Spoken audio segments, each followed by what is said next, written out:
Good evening friends, ETA business school में आपका स्वागत करता हूँ। फ्रेंड्स, ये स्किल्स बेस्ड लर्निंग प्रोग्राम है। आज का वीडियो बहुत ही इंपॉर्टेंट है। एनालिसिस विद स्मॉल प्रॉफिट में।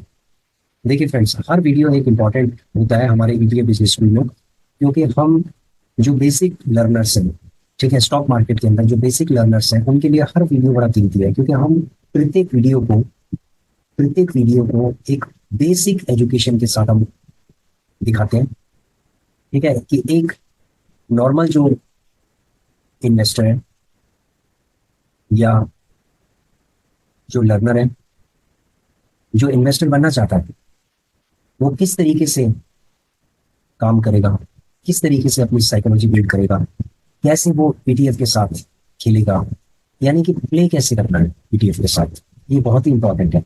और कहते हैं कि बूंद बूंद से सागर भरता है। हम लोग बूंद बूंद से सागर भर, सीधी बात है। और हम एक ऐसा पोर्टफोलियो बिल्ड कर रहे हैं जो वेल्थ क्रिएट करेगा। फ्रेंड्स, ऐसा है कि देखिए, मैं आपको दिखाता हूँ। हमारे दो चैनल, सॉरी, दो डीमेट अकाउंट है। पहला डीमेट अकाउंट ये कहता है कि पीडीएफ पे ट्रेड करो और पैसा कमाओ। ठीक है, पैसा लगाओ, ट्रेड करो और पैसा कमाओ, और गवर्नमेंट को टैक्सेस भी दो। सिंपल है। दूसरा भी सेम यही कहता है। दूसरा डीमेट अकाउंट भी यही काम करता है। ये पैसे से पैसा कमाता है और गवर्नमेंट को टैक्सेस भी देना पड़ता है। ऐसा नहीं है कि हमने पैसा कमाया हमने टैक्सेस नहीं दिए, ये टैक्सेस भी देना पड़ता है। अगर आप लॉन्ग टर्म स्टॉक मार्केट में काम करते हो तो लॉन्ग टर्म कैपिटल गेन आपको देना पड़ेगा। अगर शॉर्ट टर्म में कर रहे हो तो शॉर्ट टर्म कैपिटल गेन आपको देना पड़ेगा। ठीक है, सिंपल है। अगर आप 100 रुपये अगर आप प्रॉफिट कमा रहे हो तो भारत सरकार को आपको 20 रुपया देना पड़ेगा। समझ रहे हो? 20 रुपीज आपको देना पड़ेगा। No, that is very important. बहुत लोग कहते हैं कि सर टैक्सेस का क्या होगा, कैसे किस तरीके से टैक्सेस इसके अंदर, टैक्सेस का प्रोविजंस क्या होगा। देखो, बड़ा सिंपल है। शॉर्ट टर्म कैपिटल गेन होगा तो इसमें 20% आपको देना पड़ेगा। मतलब 100 रुपया अगर कमाया है तो 20 रुपया सरकार को आपको देना पड़ेगा। ये बिल्कुल एक बहुत ही क्लैरिटी है, सिंपल है। अगर किसी को शॉर्ट टर्म कैपिटल गेन करना है तो उसको 20% देना पड़ेगा।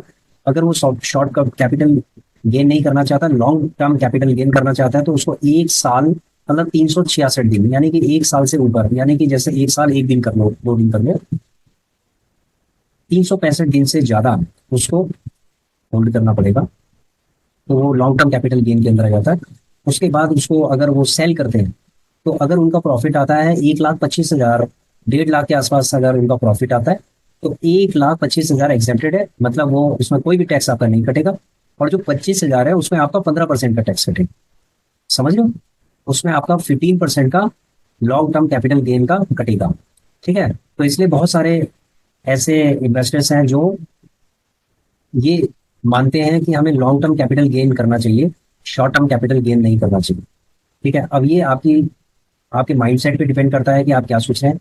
देखो, मैं ये सोचता हूँ कि मेरा कैश फ्लो बनता रहे, इसीलिए मैं क्या करता हूँ कि हर शॉर्ट टर्म कैपिटल गेन करता हूँ। मतलब प्रत्येक प्रॉफिट, जब भी प्रॉफिट होता है तो मैं प्रत्येक प्रॉफिट में रिकॉर्ड मेंटेन करता हूँ। यानी कि महीने में हो सकता है 5 प्रॉफिट हो, 4 प्रॉफिट हो, 10,000 का प्रॉफिट हो, 15,000 का प्रॉफिट हो, तो वो बूंद बूंद से सागर भरता हूँ। और कोई बात नहीं, 20% देना पड़ेगा, वो भी देगा, कोई दिक्कत नहीं। ठीक है, तो अभी मैं लगभग 2-3 साल तक मुझे ऐसे ही करना है। ठीक है, उसके बाद जब मेरा कैपिटल बड़ा हो जाएगा तो मैं फिर होल्ड करना भी सीख जाऊंगा, और मैं लॉन्ग टर्म कैपिटल गेन में भी कुछ अमाउंट ऐसा होगा जो लॉन्ग टर्म कैपिटल गेन के अंदर रख दूंगा, और कुछ ऐसा होगा जो शॉर्ट टर्म कैपिटल गेन के अंदर चलता रहेगा। कुछ ऐसा होगा कि जो लाइफ टाइम, मतलब उनको मुझे छेड़ना नहीं, जो मैंने ले लिए लाइफ टाइम, यानी कि वो उन बिजनेसेस में मैंने इन्वेस्ट किया जिनमें ये समझ लो लाइफ टाइम अपॉर्चुनिटी है। बहुत सारे ऐसे बिजनेसेस हैं जो हमारी इंडियन इकोनॉमी को इम्पैक्ट करते हैं, पॉजिटिवली इम्पैक्ट करते हैं। और अगर उन बिजनेसेस में कुछ प्रॉब्लम आती है, ठीक है, तो उससे इकोनॉमी में भी फर्क पड़ता है। जैसे for example SBI, SBI bank है। एसबीआई बैंक का जो शेयर है, इसने लोगों को करोड़पति बना दिया। लास्ट 25 ईयर्स के अंदर इसने करोड़पति बना दिया है। इतना एसबीआई बैंक में पैसा डाल के आपका पैसा नहीं बना होगा जितना एसबीआई के जिन्होंने शेयर्स लेके और बिल्कुल छोड़ दिए, उन्होंने कुछ नहीं किया उसका। ठीक है, तो इसको कहते हैं हम लाइफ टाइम, जो life time shares holding, life time holding कहते हैं इसको हम। कि भाई एक बार जो ले लिया उसको आप समझ लो कि लाइफ टाइम दोस्ती रहेगी उसके साथ। ठीक है, तो उन स्टॉक्स के साथ हमेशा लाइफ टाइम दोस्ती रहेगी, जो हमारे भारत को, हमारे देश को डायरेक्टली कंट्रीब्यूट कर रहे हैं। जैसे एसबीआई बैंक हो गया, एचडीएफसी बैंक हो गया है, जो बड़े बैंक है। उसके बाद हो गया गेल हो गया, जो नवरत्न है। ठीक है, नवरत्न, या आप ये लगा लो कि महारत्ना कह लीजिए। तो वो भी हमारे देश की इकोनॉमी को कंट्रीब्यूट करते हैं। जैसे गेल हो गया, ओएनजीसी हो गया। ठीक है, इस तरीके की बड़ी बड़ी जो ऑर्गेनाइजेशन है वो कंट्रीब्यूट करती है। ठीक है, बहुत सारे ऐसे डिविडेंड पेइंग स्टॉक्स हैं। तो मैं ये कहता हूँ कि ये जो दोनों डीमेट अकाउंट है, इन दोनों डीमेट अकाउंट के अंदर जो भी ट्रेडिंग होती है उसको रिकॉर्ड किया जाता है। उसके बाद थर्ड डीमेट अकाउंट के अंदर डाला जाता है। ठीक है फ्रेंड्स, ये देखो इसमें टैक्सेशन का आएगा, इम्प्लीकेशन आएगा, लेकिन हमें कम से कम 3 साल तक हमें ऐसे करना चाहिए, मुझे करना चाहिए। और उसके बाद फिर देखते हैं कि क्या रिजल्ट निकलता है। क्योंकि अभी तो देखो हमारा रिजल्ट बिल्कुल पॉजिटिव है, जैसे कि मैंने आपको दिखाया था। तो आज भी हमारा रिजल्ट पॉजिटिव है भाई। जिस दिन मार्केट ऊपर की तरफ होगी उस दिन हम बूंद बूंद से सागर भरते रहेंगे, ऐसे धीरे धीरे करके। तो इस तरीके से देखिए, अभी हमने कहा था जब हम ये समझ लो 60 के आसपास थे, तो हम सोचा करते थे कि हम 100 की तरफ पहुंचेंगे, नहीं पहुंचेंगे। तो फ्रेंड्स अभी तो हम 100 की तरफ बस पहुंचने वाले हैं, 92 तक पहुंच गए हैं, 100 तक भी पहुंच जाएंगे। ठीक है, तो हमने जो कुछ लिए हुए थे आपको दिखा देता हूँ मैं। ये देखिए फ्रेंड्स, हमने निफ्टी 20 और बैंक 20 को निकाल दिया, सेल कर दिया। आपके सामने दिखाई दे रहा होगा, सेल 300 क्वांटिटी थी, 200 क्वांटिटी थी, हमने निकाल दिया। क्यों निकाला? क्योंकि एक अच्छा मूव आ गया था मार्केट के अंदर, निकल गए, चाहे 200 हो 300 हो, कोई बात नहीं, निकलो। समझ गए? तो यहाँ से निकल गए और उसके बाद फिर यहाँ से भी निकल गए। यहाँ से भी ये समझ लो ऑटो 20 में निकल गए, बैंक 20 में निकल गए, एमओ निफ्टी 500 में निकल गए, निफ्टी 20 में निकल गए, इसमें निकल गए। थोड़ा बहुत जो भी बना अभी दिखाते हैं हम रिकॉर्ड करके कि क्या बना, कितना बना। देखिए फ्रेंड्स, आज की डेट में हमने इसको निकाल दिया। अगर हम सेल प्राइस में चले, डीपी चार्जेस होते हैं 20 मान लो, एवरेज प्राइस हो सकता है किसी का कम भी होगा, लेकिन हमने एवरेज 20 मान लिया। ठीक है, ब्रोकरेज इसकी कुछ नहीं है। दोनों डीमेट अकाउंट के अंदर ब्रोकरेज 0 है। क्वांटिटी सेम रहेगी, क्वांटिटी हमारी सेम है। ठीक है, क्वांटिटी सेम। आरएसआई 60 से ऊपर ही है, कोई बात नहीं, इसको ब्लैंक रख देते हैं। अमाउंट कितना होगा इसको जरा हम यहाँ पर हम ऐसा करते हैं, ऊपर से कॉपी कर लेते हैं, ये फॉर्मूला भी कॉपी हो जाएगा।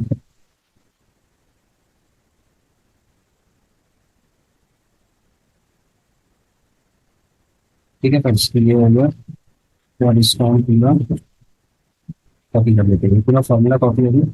सिमिलरली यहाँ पर भी हम ऐसे ही करेंगे, ये पूरा फॉर्मूला कॉपी होगी। ठीक है, यहाँ पर भी हम क्या करेंगे, पूरा फॉर्मूला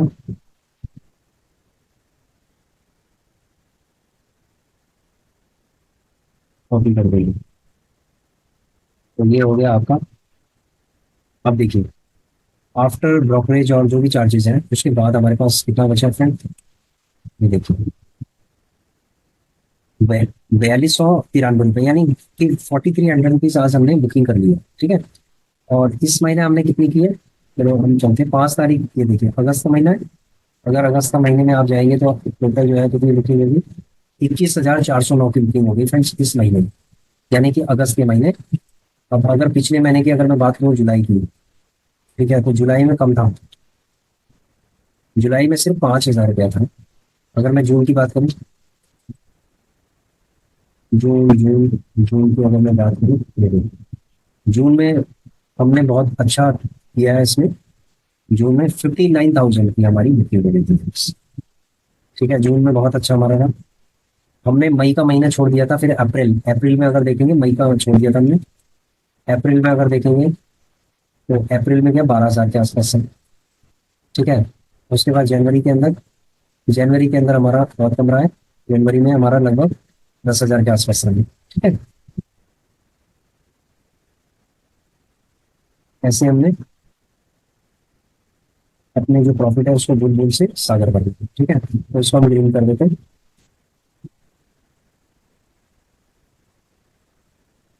इसको पूरा हम ग्रीन कर देते हैं और ब्रीड कर देती है। ठीक है, तो अब आपको समझ में आ गया होगा कि बूंद बूंद से सागर भरा जा रहा है। 92 के बाद अब आएगा 93 94 ऐसे करके आएगा। ठीक है, फिर दोनों डीमेट अकाउंट से हम लोग क्या कर रहे हैं, हम लोग एक इनकम बिल्ड कर रहे हैं। क्या कर रहे हैं, एक इनकम बिल्ड कर रहे हैं, पैसे से पैसा बना रहे हैं। अब इस पैसे को हम कहाँ लगाएंगे फ्रेंड्स, इस पैसे को हम लगाएंगे वेल्थ क्रिएशन। ठीक है, सपोज मेरे पास साल भर में 3 लाख रुपए मेरे पास हो जाता है, सपोज ऐसे ही कर दो।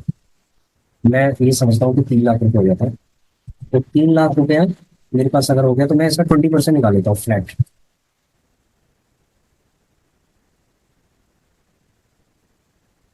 ठीक है, 20%। अब ये माइनस, इसका मतलब है कि 2,40,000 रुपया मैं लॉन्ग टर्म के अंदर डाल सकता हूँ, जिसको मुझे कोई जरूरत नहीं है। बहुत इमरजेंसी होगी लाइफ में, तब हमें जरूरत पड़ेगी, नहीं तो कोई जरूरत ही नहीं है। ये समझ लो कि इसको हम एक ऐसे कुएं में डाल रहे हैं कि जहां पर हमें कोई भी जरूरत नहीं। ठीक है, 2,40,000 रुपये हमने डाल दिया, तो कोई हमें जरूरत नहीं है। तो इसी तरीके से जो भी ये प्रॉफिट होता है ना, इसको हम वहां डालते रहते हैं लाइफ टाइम। ठीक है, हमें कोई दिक्कत नहीं है इससे। और कल भविष्य में मान लीजिए वो गिर भी जाए, कुछ भी हो जाए, तो हमें कोई इतना ज्यादा फर्क नहीं पड़ेगा, बहुत ज्यादा नहीं पड़ेगा। कि उनमें से मान लीजिए कोई ऐसा शेयर है जो यस बैंक की तरह है, जिसने धोखा दे दिया, नीचे गिर गया, तो हमें कोई भी फर्क नहीं पड़ेगा, क्योंकि हम उसके अंदर एक बहुत ही इंपॉर्टेंट प्रिंसिपल काम प्रयोग करते हैं। उस प्रिंसिपल का नाम है डाइवर्सिफिकेशन। कि इक्वली सपोज मुझे 10 लाख रुपए लगाना है, तो मैं 10 लाख रुपए 50-50 हजार करके लगाऊंगा। एक ईटीएफ या एक स्टॉक के अंदर 50 हजार से ज्यादा मैं नहीं लगाऊंगा। 50,000 रुपीज बहुत। उसके बाद मान लीजिए ये थ्रेशोल्ड अगर टूट जाता है, तो फिर मैं 1 लाख रुपए इससे ज्यादा नहीं लगा। अगर वो थ्रेशोल्ड टूट जाता है, तो फिर मैं समझ लो कि 1.5 लाख से ऊपर नहीं लगा। समझ गए, तो इस तरीके से थ्रेशोल्ड हमारा कब बनता है, जब हम प्रॉफिट ज्यादा कमाते हैं। मान लीजिए यहाँ पर मैं अभी 10 लाख रुपए लगा रहा हूँ, अगर 10 की जगह है, 10 लैक्स की जगह है, अगर मैं 30 लाख रुपए लगाना स्टार्ट कर देता हूँ, तो कितना मेरा रेवेन्यू कितना जनरेट होना स्टार्ट हो जाएगा। आज मान लीजिए एवरेज मेरा 15,000 के आसपास हो रहा है, तो 30,000 के आसपास जनरेट होना स्टार्ट हो जाएगा। ठीक है, 30,000 रुपीज पर मंथ, तो 30,000 रुपीज, तो 12×3 = 36, यानी कि 3,60,000 रुपए। ठीक है, 3,60,000 में आप ये समझ लीजिए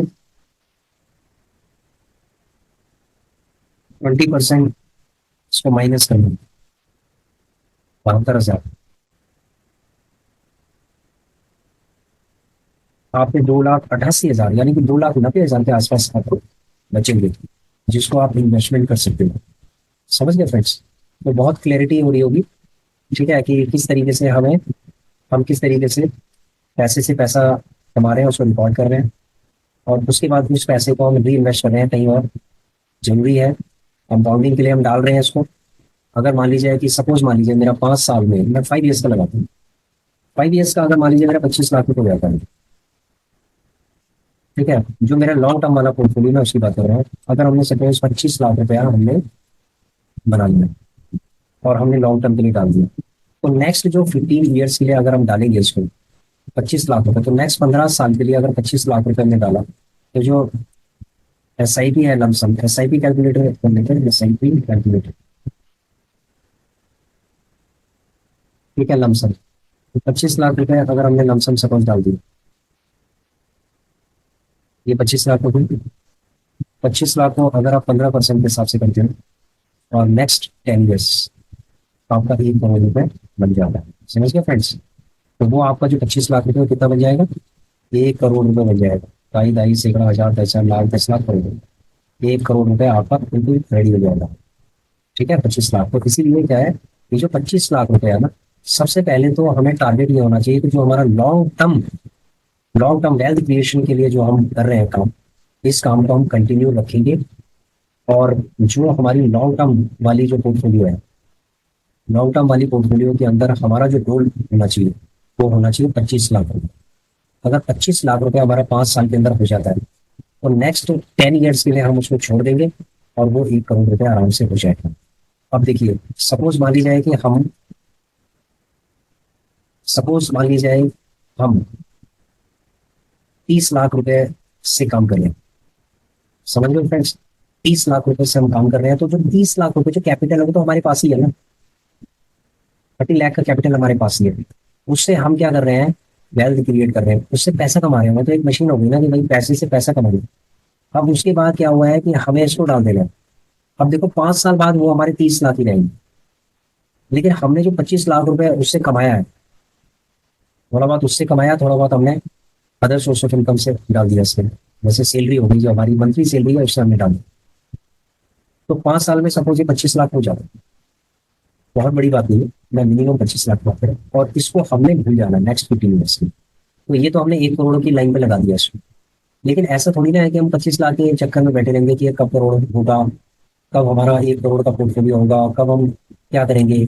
ठीक है, जरूरी नहीं है कि आपका 1 करोड़ का हो सकता है कि 50 60 लाख का भी हो, 70 लाख का हो सकता है 1.5 करोड़ का हो जाए, कोई पता नहीं है। लेकिन हमारा प्रिडिक्शन है 15 साल के अंदर 1 करोड़ का होना चाहिए एज पर जो ट्रेंड है। ठीक है, तो इसको तो हमने छोड़ दिया, लेकिन जो हमारे पास 30 लाख रुपए है हो सकता है वो 50 लाख में जाए। ठीक है, उसमें भी हम क्या है कि सपोज उसके अंदर भी हम ट्रेडिंग जो कर रहे हैं उसके अंदर भी हम थोड़ा थोड़ा करके, जैसे मान लीजिए सैलरी से, कैरियर हमें मिला, कुछ भी मिला, बोनस मिला, कुछ भी मिला, हमें हमने उसके अंदर डालना स्टार्ट किया, तो उसका अमाउंट बढ़ता जाएगा। तो अब हम ट्रेडिंग किससे करेंगे, 50 लाख से। तो 5 साल बाद हम 50 लाख से ट्रेडिंग कर सकते हैं, और 25 लाख रुपए का हमारा पोर्टफोलियो बिल्ड हो। ठीक है, ऐसा नहीं कि 25 लाख ही रहेगा, ये और आगे बढ़ता जाएगा। लेकिन जो 25 लाख है वो नेक्स्ट 15 साल में 1 करोड़ आपको दे देंगे। ठीक है, और जो 50 लाख रुपए है जो 5 साल बाद जिससे ट्रेडिंग चल रही है वो तो चलती रहेगी। वो तो ये समझ लो कि 50 लाख है ना, तो हर महीने आपकी जो इनकम जनरेट होगी वो 30 हजार से लेकर और 1 लाख तक की इनकम ये जनरेट कर सकते हैं। ठीक है, 1 लाख तक की इन्वेस्ट इनकम जनरेट कर सकता है। 1 लाख की अगर इनकम आपकी जनरेट होगी तो 20 हजार रुपया आपको महीने का, सॉरी, अगर आपका 30 हजार रुपया अगर महीने की आपकी जनरेट हो रही है, 30 हजार से 50 हजार, तो उस हिसाब से 20% एनुअली जो भी प्रॉफिट होगा शॉर्ट टर्म कैपिटल गेन में, वो टैक्सेस आपको देने पड़ेंगे। समझ गए फ्रेंड्स? जब भी हम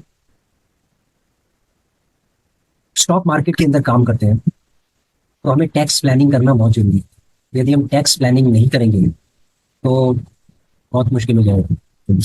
तो अभी मेरा कोई भी विचार नहीं है टैक्स प्लानिंग करने का। इस साल मुझे टैक्सेस देने ही देने, फिर मैं आप लोगों को बताऊंगा कि टैक्सेस को किस तरीके से प्लान किया जाता है। देखो, टैक्सेस को प्लान किया जा सकता है, और वो मुझे भी पता है कि किस तरीके से प्लान किया जाता है, लेकिन मैं अभी कुछ भी नहीं करता। ठीक है, सपोज मान लीजिए मैं 20 लाख, मेरे पास 20 लाख रुपए है और मैं 20 लाख से ट्रेडिंग कर रहा हूँ, स्विंग ट्रेडिंग कर रहा हूँ, तो भाई मेरे को शॉर्ट टर्म कैपिटल गेन तो देना ही पड़ेगा। अगर मान लीजिए कि मैं 8 लाख रुपए, 5 लाख से 8 लाख रुपए अपनी वाइफ के अकाउंट से मैं अगर ट्रेडिंग करता हूँ, और she is a house wife, मतलब वो कुछ काम इस तरीके का नहीं कर रही है कि एक्सटर्नल कुछ इनकम हो रही है, सिर्फ उनके जो डीमेट अकाउंट से ट्रेडिंग की इनकम होती है, तो वो भी एक टैक्स प्लानिंग का एक पार्ट बन सकता है कि भाई इनकम हमारी फैमिली में हो रही है, यानी कि इनकम तो मेरी ही जनरेट हो रही है, लेकिन मैंने क्या किया, उसको डिवाइड कर दिया। मैंने अपने बिजनेस को इतना डिवाइड कर दिया है कि भाई मेरा पूरा टैक्स नहीं कटेगा। अब क्या होगा, मेरी वाइफ का तो बिल्कुल भी टैक्स नहीं कटेगा, लेकिन मेरा जो टैक्स कटना होगा, मान लीजिए मेरा जो 40 हजार कटना होगा वो 20 हजार कटेगा। आप समझ रहे हो? तो इस तरीके से हम टैक्स प्लानिंग कर सकते हैं। हमें थोड़ा रीस्ट्रक्चर करना पड़ेगा अपने बिजनेस को, तो वो करने की नौबत आएगी जब हमारे पास कम से कम 20 लाख रुपए का फंड होगा। ठीक है, तो हम 12 लाख से 15 लाख से तो अपने उसमें करेंगे, और 5 7 लाख जो भी होगा वो अपनी वाई के उससे कर सकते हैं। समझ लो फ्रेंड? तो इस तरीके से हम, एक मैंने छोटा सा एग्जांपल आपको दिया टैक्स प्लानिंग का। तो ये जो इस तरीके से प्लान करने के बाद, शुरू से प्लान करना पड़ेगा, ये नहीं कि आखिरी दिनों में आप जनवरी से आपने स्टार्ट कर दिया है। ठीक है, आपको ये समझ लो कि जुलाई से स्टार्ट कर देना है अगर आप ऐसा कुछ करना चाहते हो, अगर आप बड़ा फंड लगा रहे हैं। और लोग 50 50 लाख रुपए, 1 1 करोड़ रुपए भी लगा रहे हैं, तो मैं तो यही कहूंगा कि अगर आप 1 करोड़ रुपए लगा रहे हैं तो 25 लाख रुपए यानी 25% आप अपनी वाइफ के डीमेट अकाउंट से आप ट्रेडिंग करो, और बाकी अपने उससे करो। और ये समझ लो टैक्स में, टैक्स तो डिवाइड हो ही जाएगा, ये समझ लो, बचेगा आपका टैक्स। ठीक है फ्रेंड्स, तो ये थोड़ा सा ट्रिक थी टैक्स प्लानिंग की। बाकी स्टॉक मार्केट के अंदर देखो कितना आप टैक्स बचाओगे। ये फ्लैट है, गवर्नमेंट ने जानबूझ के इसको फ्लैट रखा हुआ है ताकि आप उसको मैनिपुलेट ना कर पाओ या कोई भी मैनिपुलेट उसको ना कर पाए, इसीलिए उसको बिल्कुल 20% फ्लैट रखा है। ठीक है, लेकिन हम इसको डिवाइड कर सकते हैं, इसको मैनेज कर सकते हैं, इसको प्लान कर सकते हैं। समझ रहे फ्रेंड्स? तो दैट इज वेरी इंपॉर्टेंट। तो मैंने एक छोटी सी चीज आपको बताई है। अगर आप बड़ा फंड लेके आ गए मार्केट के अंदर तो आप इसी तरीके से डिवाइड करके आप काम कर सकते हैं। ठीक है, उसके बाद है, ये चीजें हो गई है।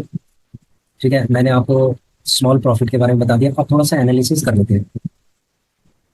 देखिए फ्रेंड्स, मैं आपको थोड़ा सा एनालिसिस करके दिखा देता हूँ पोर्टफोलियो। अभी देखो हमारा जो स्ट्रैटेजी है वो क्या है। बैंक बीस को हमने एग्जिट कर दिया। उसके बाद डेकॉ बीस है, इसको चलने दो। अभी हमारा एल टी बीस को, इसको भी चलने दो, अभी इसको कुछ नहीं करना हमें। ठीक है, निफ्टी बीस को भी हमने एग्जिट कर दिया। ठीक है, अब ये सारा एग्जिट हो चुका है, यानी कि इसमें से सब कुछ एग्जिट हो चुका है। और हमने जीडीपी ऑर्डर लगा रखे हैं। जीडीपी सॉरी, हमने यहाँ पर दो चीज़ों को हमने बाई, सॉरी एक चीज़ को हमने बाई किया। सिल्वर बीस हमारा एग्जीक्यूट हो गया है, 500 क्वांटिटी। कोई बात नहीं, होने में सिल्वर बीस। ठीक है, गोल्ड बीस भी था लेकिन वो शायद नहीं हो पाया, हम उसको लगा नहीं पाए गोल्ड बीस को। ठीक है, हमने टाटा गोल्ड लगा रखा है। देखो टाटा गोल्ड है, 70 रुपये लगा रखा है। देखो 74 रुपये चल रहा है, 5000 क्वांटिटी। तो ऐसे ही हमने लगा रखी है नीचे। ठीक है, ये देखो ये गोल्ड का लगा रखा है। तो कोई बात नहीं, अगर गोल्ड हमारा बाय हो जाता है या सिल्वर बाय हो जाता है तो अब नेक्स्ट जो हैवी बाइंग होगी वो गोल्ड और सिल्वर पे होगी, और निफ्टी पे अभी नहीं होगी क्योंकि निफ्टी ने एकदम कम कर दिया है।